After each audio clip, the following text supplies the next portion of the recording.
নমস্কার, হাতাখন্তি জমজমাটি রান্নাঘরে আপনাদের স্বাগত। যারা যারা আমার চ্যানেলটি এখনও সাবস্ক্রাইব করেননি, নতুন নতুন ভিডিও দেখার জন্য অবশ্যই চ্যানেলটি সাবস্ক্রাইব করে দেবেন।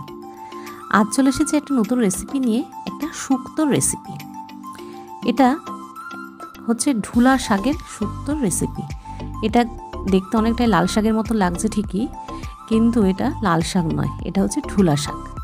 তো ঢুলা শাকের আজকে শুক্তো বানাবো।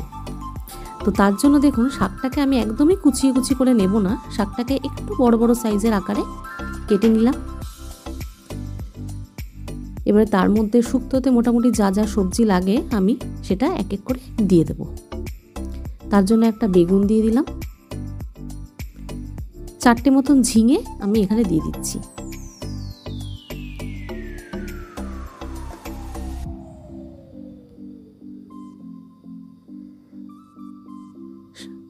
তার মধ্যে একটা আলু দিয়ে দিলাম, এখানে আলু আমি একটাই দিলাম। ঘরে কিছু বরবটি ছিল, ভাবলাম বরবটিগুলো যদি শুক্তোতে দেওয়া যায় তাহলে খেতেও খুব ভালো লাগবে আর আমার বরবটিগুলো উঠেও যাবে। তো শুক্তো নর্মালি আমরা যা দিয়ে করে থাকি, এটা তার থেকে একটু আলাদা। আপনারা অবশ্যই একবার ট্রাই করে দেখতে পারেন, আশা করি ভালো লাগবে খেতে। এটা আমার শাশুড়ি মায়ের একটা রেসিপি। তো শুক্তোটা করার জন্য তেলে আমি ফোড়নের জন্য তেজপাতা, মেথি আর সর্ষে ফোড়ন দিয়ে সব সবজিগুলোকে আমি দিয়ে দিচ্ছি এক এক করে। এটাকে আমি ধুয়ে ঝুড়ির মধ্যে নিয়ে জল ঝরিয়ে রেখেছিলাম।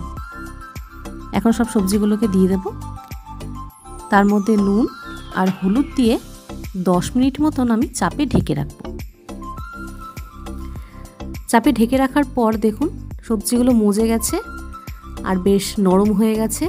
তার মধ্যে 1 কাপ মতন দুধ দিয়ে দিলাম আর আদা আমি কুচিয়ে দিলাম।